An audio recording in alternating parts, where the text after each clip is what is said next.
kullu bid'atin dhalalah. Ini kata Nabi. Nabi nggak memperkecualikan, semua bid'ah itu sesat, kata Nabi. Kata Nabi ya, bukan kata seorang ustadz manapun, kata Nabi. Ya, semua bid'ah itu sesat. Nabi bilang semua, maka nggak ada bid'ah hasanah. Bid'ah yang baik itu nggak ada. Wa kullu dhalalatin finnar, dan setiap kesesatan itu di neraka. Ya, memang benar apa yang dikatakan oleh tokoh Salafi Wahabi dalam video barusan.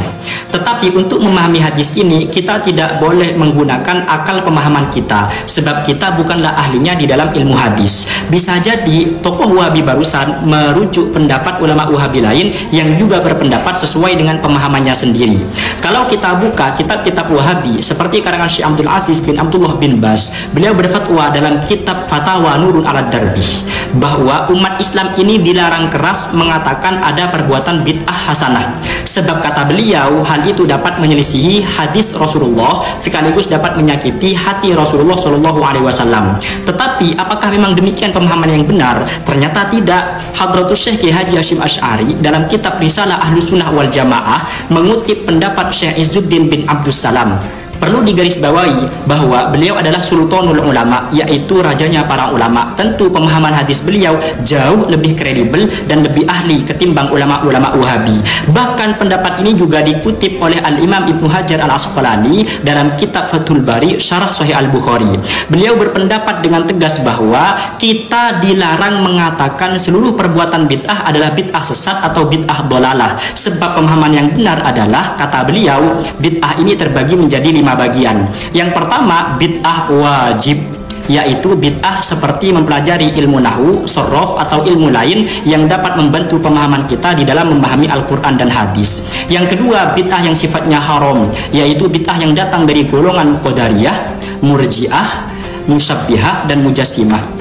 Kalau Anda bertanya siapa golongan Musyabbihah dan Mujassimah pada zaman sekarang, maka jawabannya adalah golongan Salafi Wahabi, karena mereka punya keyakinan dan akidah bahwa Allah Ta'ala ini serupa dengan makhluknya. Yang ketiga, bid'ah yang sifatnya sunnah seperti membangun pondok pesantren atau lembaga-lembaga madrasah. Yang keempat, bid'ah yang sifatnya mubahah atau boleh-boleh saja dilakukan seperti bersalaman setelah sholat asar atau sholat subuh. Baru yang kelima, bid'ah yang sifatnya makruh atau khilaful aula. Jadi pemahaman yang benar terkait hadis kullu bid'atin dhalalah wa kullu dhalalatin finnar adalah pemahaman yang dipegang teguh oleh ulama Ahlus Sunnah wal Jamaah, bukan yang dipahami oleh golongan Salafi Wahabi. Sampai di sini bisa dipaham? Allahumma barakallahu fikum. Assalamualaikum warahmatullahi wabarakatuh. Nahmaduhu wa nasta'inu wa nastaghfiruhu wa na'udzu billahi min syururi anfusina wa min sayyiati a'malina, may yahdihillahu fala mudilla lahu wa may yudlil fala hadiya lahu. Asyhadu an la ilaha illallah wahdahu la syarika lahu wa asyhadu anna Muhammadan abduhu wa rasuluh. Allahumma shalli ala sayyidina Muhammad wa ala ali sayyidina Muhammad. Pemirsa yang dirahmati Allah Subhanahu wa taala, telah kita simak tadi yaitu video dari seorang dai Salafi Wahabi, seorang ustadz Salafi Wahabi yang bernama yaitu Abdurrahman Dhani. Ini menyatakan bahwasanya semua bid'ah ini sesat. Ya, jadi semua orang yang melakukan kebid'ahan ini pasti masuk neraka. Nah, ini dengan alasan dia ini mengutip salah satu hadis Rasulullah SAW yang berbunyi kullu bid'atin dhalalah wa kullu dhalalatin finnar. Nah, ini dikutip oleh Abdurrahman Dhani, yaitu dai Salafi Wahabi. Maka perlu kita jelaskan bahwasanya memang benar hadis tersebut hadis yang menjelaskan tentang bid'ah, namun ustadz tersebut yaitu dai Salafi Wahabi ini salah dalam memahami hadis tentang bid'ah. Intinya hadisnya itu benar, tapi pemahaman yang salah. Jadi tidak nyambung apa yang disampaikan oleh Rasulullah SAW berkaitan dengan bid'ah. Dan tentunya apa yang dipahami oleh dai Salafi Wahabi tadi, ini jelas ini menabrak penjelasan para ulama salafus soleh, ya seperti Imam Syafi'i yang juga membagi bid'ah menjadi dua, yaitu ada bid'ah mahmudah, yaitu bid'ah yang terpuji, dan ada bid'ah sayyi'ah, yaitu bid'ah yang buruk. Kemudian Hadratus Syekh Hasyim Asy'ari juga mengutip pendapat dari Sultanul Ulama, yaitu Syekh Izzuddin bin Abdussalam, yang mana Syekh Izzuddin bin Abdussalam ini mengutip bahwasanya beliau menyampaikan ini bid'ah dibagi menjadi 5 macam. Jelas apa yang dipahami oleh para dai salafi wahabi yang menyatakan bahwasanya semua bid'ah ini pasti sesat. Ini jelas sesat berpikir, ya, terjadi miskonsepsi atau kesalahan dalam memahami hadis Rasulullah SAW.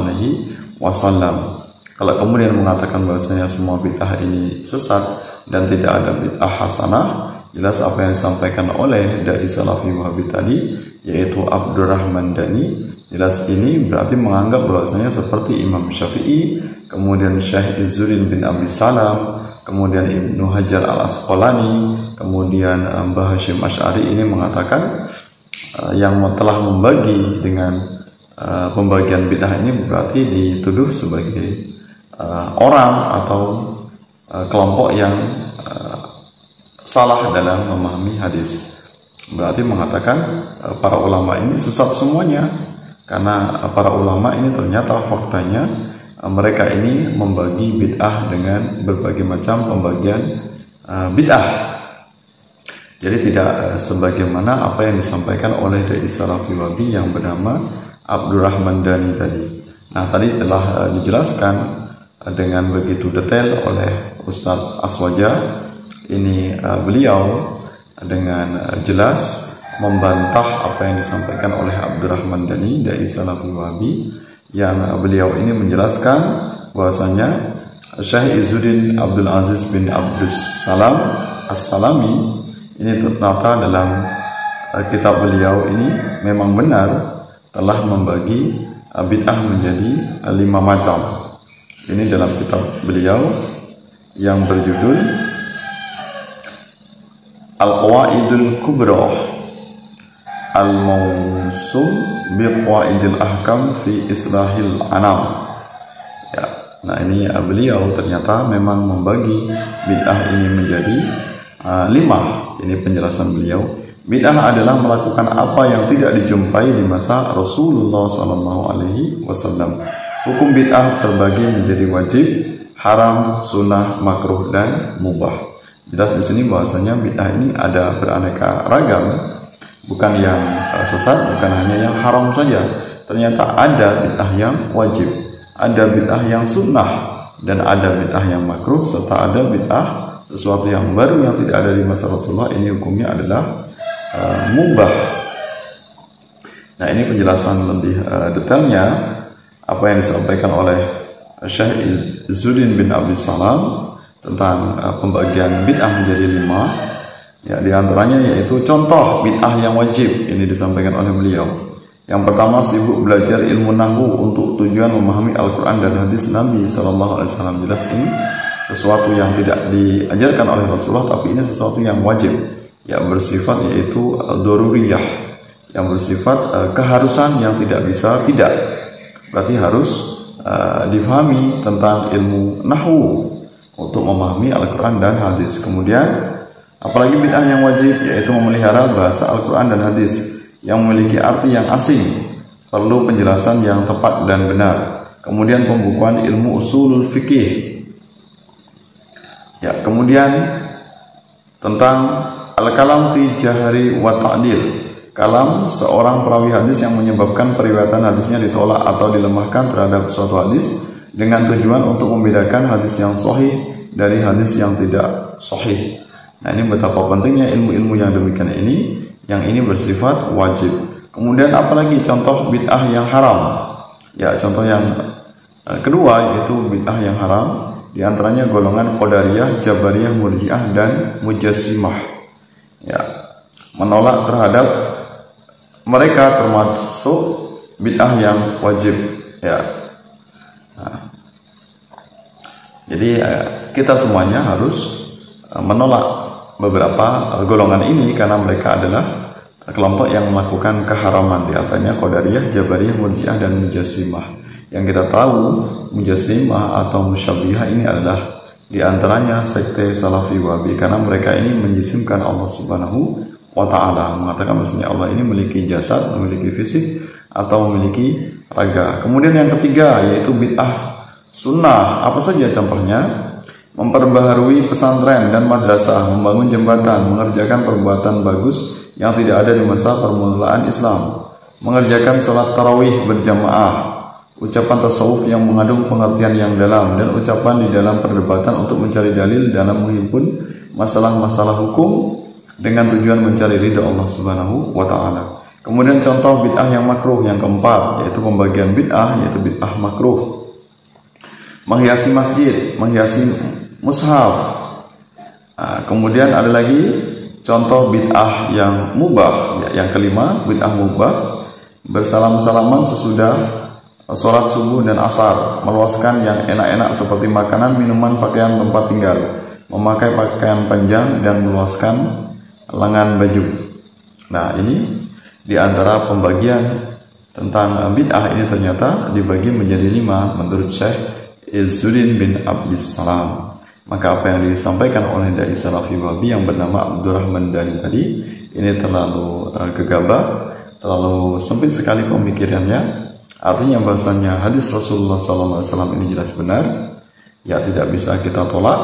Itu adalah hadis sahih yang teruji kebenarannya, memang bersumber dari Rasulullah SAW tentang bid'ah, namun kesalahpahaman dari para dai Salafi Wahabi sehingga mengatakan bahasanya segala bid'ah ini pasti terlarang, pasti sesat, dan pasti masuk neraka. Ini pemahaman yang sempit, pemahaman yang menyesatkan, yang jelas ini bertentangan dengan pemahaman ulama salafus salih, ulama ahlus sunnah wal jamaah.